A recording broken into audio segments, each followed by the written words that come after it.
Yes, I went there. Good morning, everyone. Good morning. And it is so wonderful to have everybody here, to have everybody participating in a tradition that spans so many different cultures, that spans so many different belief systems, and yet the core root, heart of it is renewal, rebirth, transformation, letting go and leaving behind what doesn't serve. Now, I was raised Catholic, which meant that this day would have meant big hats and bright colors and an Easter egg hunt after church.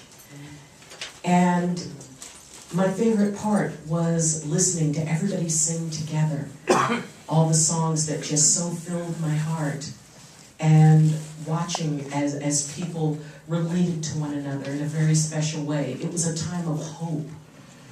And hope is something that's not always easy to hold on to. Hope is not something that's always easy to step up into and hold. Hold for yourself, hold for others. But that's what this day is about. It's about a promise kept. It's about stepping out of what was into what you're meant to be, into that higher self. And it's not always about feeling like you're worthy of it, or feeling like you're deserving of it, or even feeling like you can handle it. I have always had, such a special relationship with faith. Even when I wasn't sure I believed, I still felt that there was something there. Maybe I felt it didn't care about me, but I always knew something was there. Someone was there. And as I moved through different phases in my life, as I was faced with different challenges, each of those challenges somehow brought me closer and closer to faith, instead of pulling me away from it. The more I dealt with it, there were, the loss of my father, my mother, and my sister. And yet each one, oddly enough, brought me back to the point where I could go, okay, I can accept sometimes things are going to happen that are going to be hurtful to me. But I do understand that it's a part of something much bigger than my mind can conceive. And I'm willing to trust in that. And every time something happens, I ask myself, am I willing to trust in this? And the answer comes back a soft yes, because it always took care of you.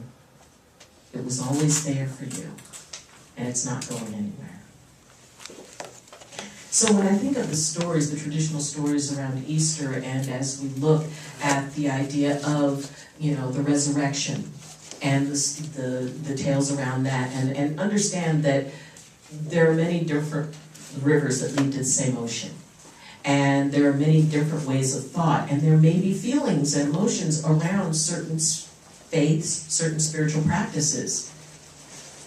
This is the universal Church of the Master. We are universal. There is a place for everyone and everything.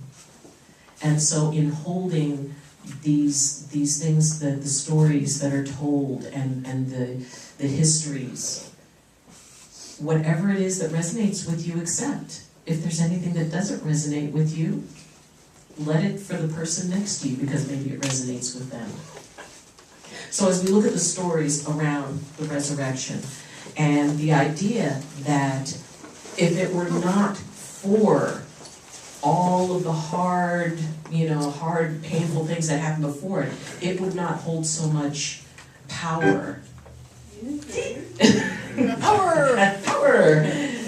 So the idea that, and the one thing about the entire resurrection story and everything around it that always struck me ever since I was a child was the importance of the stone that was in front of the tomb. And I was thinking, wow, because if the stone had never been moved, and if people saw Jesus appear, they'd say, well, that's an illusion, that's a hallucination, because that stone's still in place. And we don't know what's in there. You can't tell me that his body isn't still in there. And I thought to myself that, well, Jesus transcended. Why would he need to move the stone to come out? It wouldn't be necessary. The necessity of the stone being moved was not so much for, Jesus to have a way out. It was as a sign for people to be able to say, you know what, that's moved. So I can open the door of possibility that this happened. We're humans. We enjoy having things proven. It makes life a whole lot easier when stuff is clearly explained, there's a clear reason for it, and that there's proof. We like proof. It helps. And the fact that I believe in, the way I hold it, Spirit knew that, you know what? We can ask a lot of these folks, and we're going to be asking more from humanity. We can throw them a bone every once in a while. Here's something that stands as proof that something happened. But for me, as I thought more and kind of meditated on the significance of the stone, it's that borderline, it's that gate, it's that place where faith and proof meet. It's that point where when that stone rolls out and a new being steps forward through that, transformed. The stone is very important because maybe that's that last little bit of gate as we walk through and step into a higher self. Because up until then, the stone is a barrier. It prevents anything from going in, and it prevents anything from coming out. So I was thinking, what's my stone? What is the stone that I have rolled in front of my crypt, where I'm waiting to emerge? That part of me, that higher self of me, wants to step forward, yet that stone is there. Is my stone my lack of self-confidence? When I was a child, I stuttered badly. And occasionally, if I get very excited or, really emotional, I'll stutter again. So for me to step out and to speak publicly or to sing publicly, there was a big stone that was there saying, no, you can't do this, it's not safe. You have to stay on this side because you need to keep that door closed. You can step up into your power, but if you do, you're going to stand up in front of people and you're going to stutter, and they're going to look at you, and they're going to give that slightly pitying, slightly amused look. And that terrified me. It really, really terrified me. Because anybody who has stuttered knows how just really frightening it can be in your heart to have somebody finish your sentence. It's like they're trying to rush you through the sentence, or they're trying to get you through that.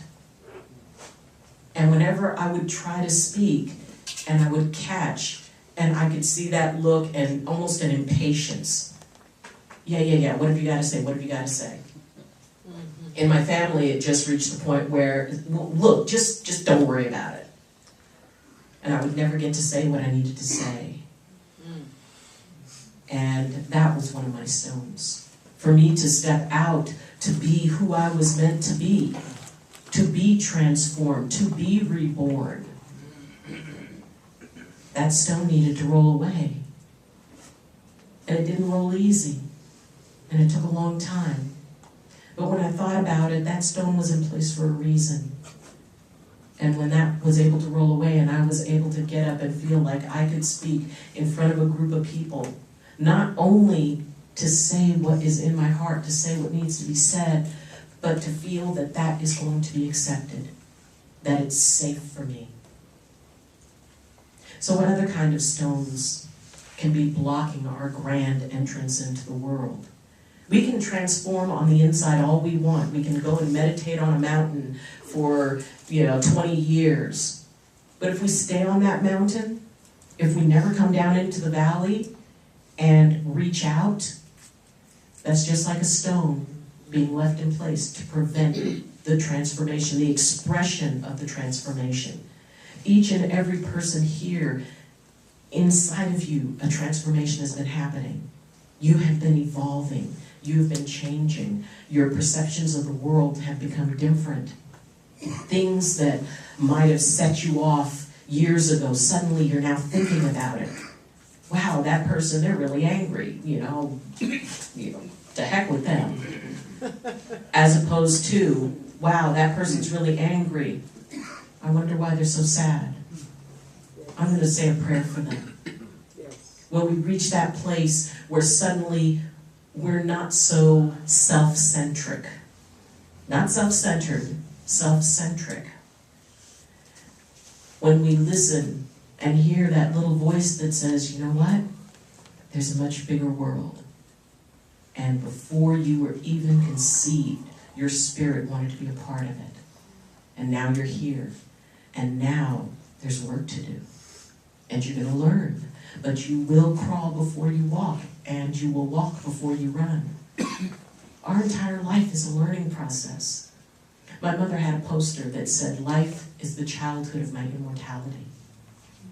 And I always thought that was really very wonderful. Because it meant, as a child, I could make mistakes. As a child, I could try anything I want to try. It's like, wow, there's sweat lodges. Well, that looks kind of scary. It's a dome, and it's all full of heat, and it's steamy, and it's dark. Maybe I can't stand it. But you know what? I'm going to give it a try. And I tried it. It's like, oh my God, this is so cool. Yay! And then I look over there. It's like, oh my gosh, there's Druidic tradition. Man, that just resonated so far inside of me. But can I step up into that? Can I step up into being a Druid? I can only try. And I tried, and it's like, oh, I love this. I love this. I love this. When I decided to become a chiropractor, I had spent most of my life being told, well, one of the phrases was, thank God you're pretty. And, well, you need to know your limitations. You're not very good at science. You're not very good at math. And each time I heard that phrase, that stone just, became more and more concrete across that opening. Oh, okay. Well, you can marry a doctor, but you really can't be one. But you would be the greatest mommy, and you can do this, and you can marry somebody who does those things. And the stone became tighter across the opening. Why is that? When I thought about being a chiropractor, I faced a certain amount of skepticism. Well, the person I had been was suddenly brought forward. And I began thinking, well, maybe I'm not meant to do that. And as I started doing it, and I thought, it's like, well, you know what? All I can do is try my best. And I stepped into it, and it was hard, and it was confusing, and there were points when I said, oh, my brain is too old for this. And I was, starting to, put some cement around that stone from the inside. I would tell myself, all I have to do is quit. All I have to do is quit. All I have to do is say, this is too much for me. No one would blame me. They'd probably say, well, we didn't think you'd get as far as you did. Good for you for trying. And yet, somewhere inside of me was this little person who had a hammer and a chisel. I was going, okay, where's the weakest point in that? Okay, how about the weakest point being, you're not capable of doing this. Tap, tap. And when that tap, tap happened, I thought, wow, a lot of people do this. I'm a massage therapist, so I know the human body. Maybe I can do this. And that little person inside me said, yeah, maybe we can. Let's see, what else? Not smart enough. Tap, tap. And I think, well, I raised kids. I've been a teacher. I've done a lot of things. Who says I'm not smart enough? And one opposition after another. And it's like, well, let's see, I made it through the first 4 quarters. Yes, you did. Tap, tap, tap, tap. You can make it through the next quarter. And every quarter, I was like, you know what, that's it. I'm going to withdraw. No, just go to the withdrawal deadline. Tap, tap, tap. You can do this. And I'd think, well, I'll go just until withdrawal deadline. And then I'd make it through. And I'd make it through another quarter. And my scores were consistently, because they would put up based on your student number, and everybody knew whose number was whose. And mine was always at the bottom for the test scores. And I'd look, and I'd go, wow. Yeah, but you're still on the list. Tap, tap, tap. It's like, well, I am still on the list. I haven't given up. I'll try another quarter. And one quarter after another, I would try. And when I first started at Palmer, I would, we're standing outside the gross anatomy lab, which is very well named. That's where the stuff is they don't show you in the brochure. And I've got my long lab coat, and got my goggles on, and got my Vicks vapor rub to put under my nose so I don't get the queasies. And I'm out there, and we were all lined up. It was first quarter, and we look over and we see walking down the hall in their intern jackets these two interns who were getting ready to graduate, and we're looking at them like, whoa. And they've got patient files, and they're talking about patient things and talking about graduating. And each time that I felt like giving up, there was that little voice that said, but what about the intern jacket? You want the intern jacket, don't you? Tap, tap, tap. Get your name on it and everything. And it's like, well, okay, I'm a step closer. And one step after another, and enough taps happened, there were cracks that started to form around the edge of that stone. Cracks from the concrete that I began to build up that other people had given me. I thought that was the way it was supposed to be. And then one day, I turned in my last patient records. And I was less than 24 hours away from graduating. And all of a sudden, there was a rumble. And that stone began to shift. And that little voice was saying, that took a long time. Whoa, she did not make it easy. No, she did not. But it began to move. And I could almost sense, now looking back on it, my ancestors were pushing on that stone.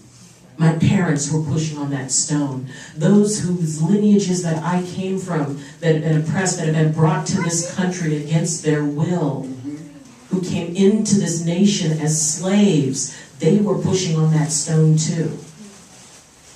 And as it rolled, and as I was walking down the hall with a friend of mine, and we were talking about, the patients we had turned over, and, we were turning in our final files. And I look and I saw the little line of first quarter students in their lab coats and their goggles with their Vicks vapor rub right under their noses. And they looked at us like, wow, look at them. And I realized, oh my God, they didn't know any more than I do. I can do this. I can be a doctor. And the day that I stepped across that stage and was handed a diploma, and someone shook my hand and said, congratulations, doctor. And that stone rolled all the way away. Now came the hard part, because I had to step out through that. I could have stayed there in the dark, in the quiet, with my diploma. Said, wow, I'm a doctor. Yeah. Out there, no, I'm never going to actually touch anyone. But I'm a doctor. But no, because when the stone rolls, you step out into that. You step out into your power. You step into responsibility. You make an agreement. I made a promise when I took my oath as a chiropractor to take care of people, to do my best, to first do no harm.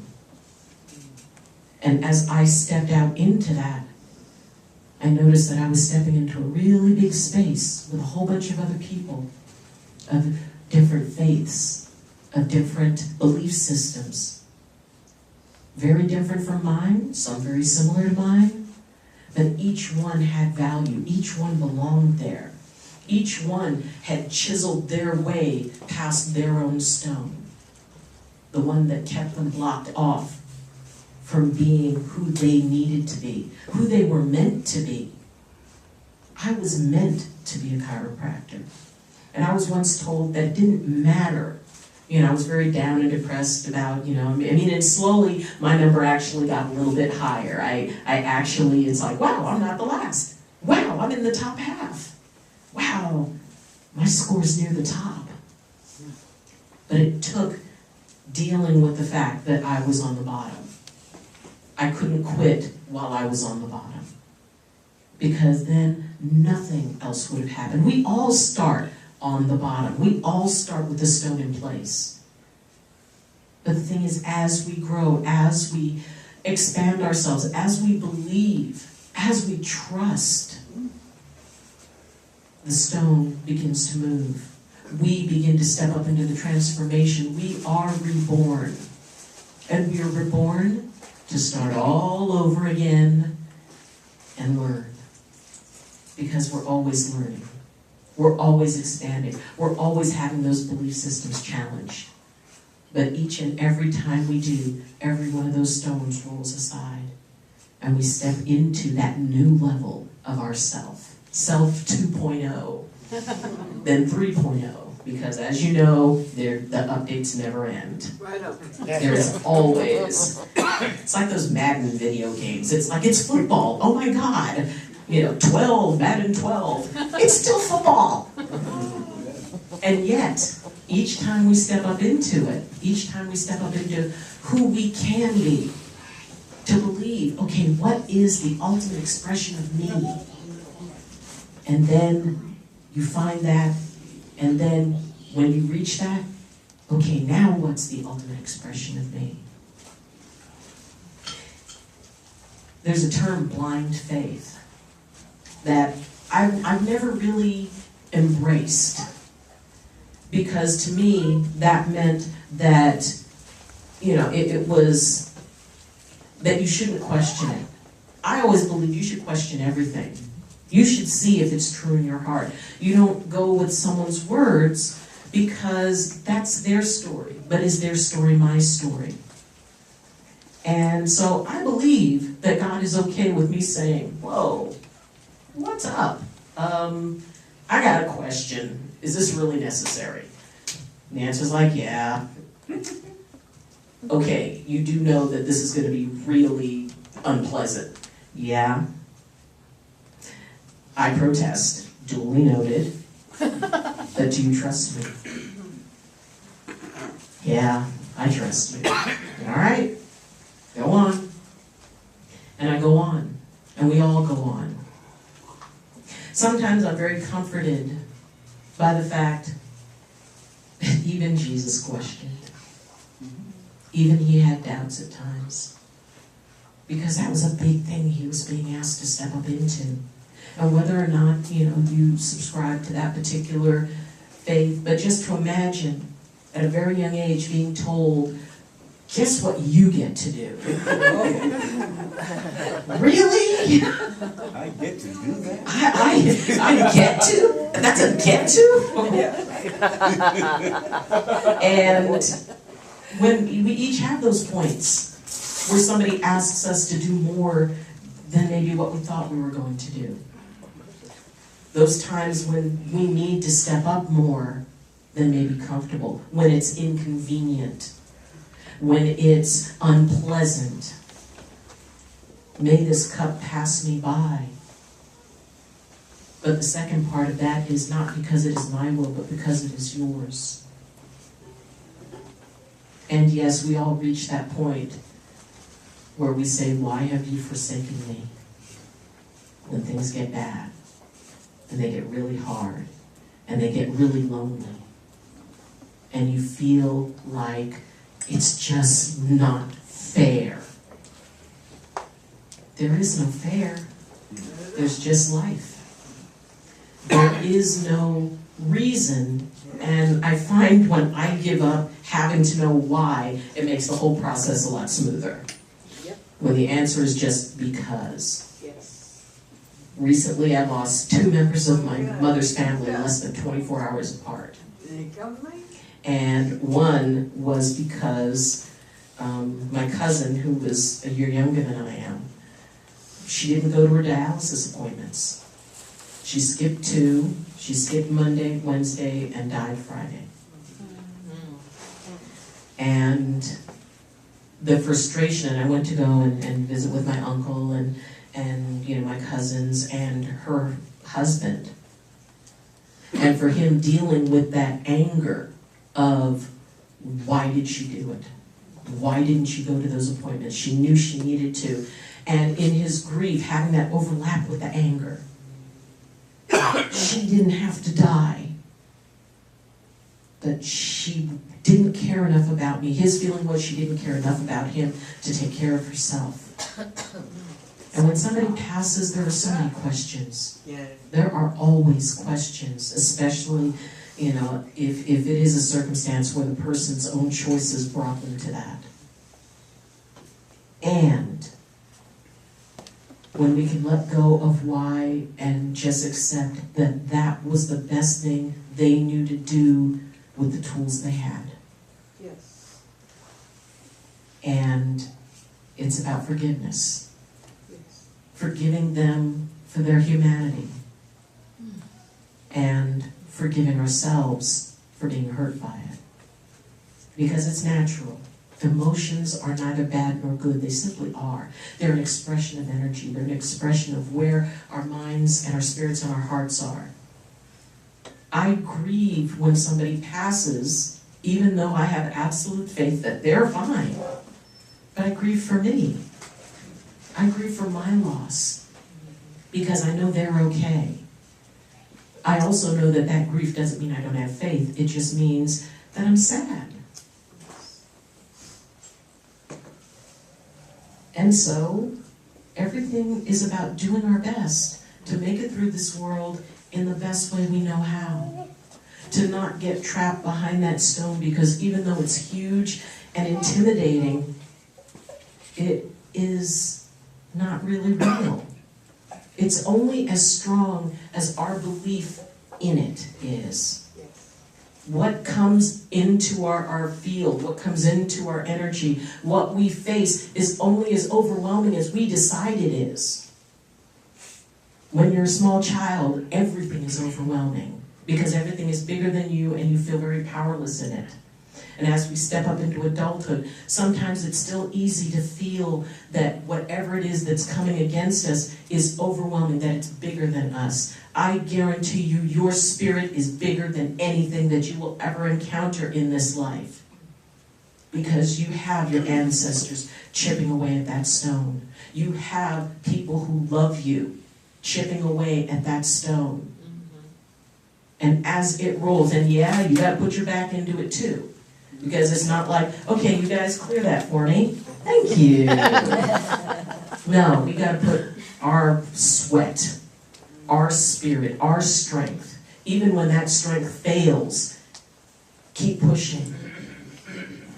Because that stone will move. And you get to step across as someone new and reborn. And this happens over and over and over again. We can appreciate that. We can learn from it. We can live it. So don't worry about the stone. Because all it is the doorway to your transformed and higher self. Don't worry about what's coming because you're stronger than it. You are stronger than the stone. Thank you.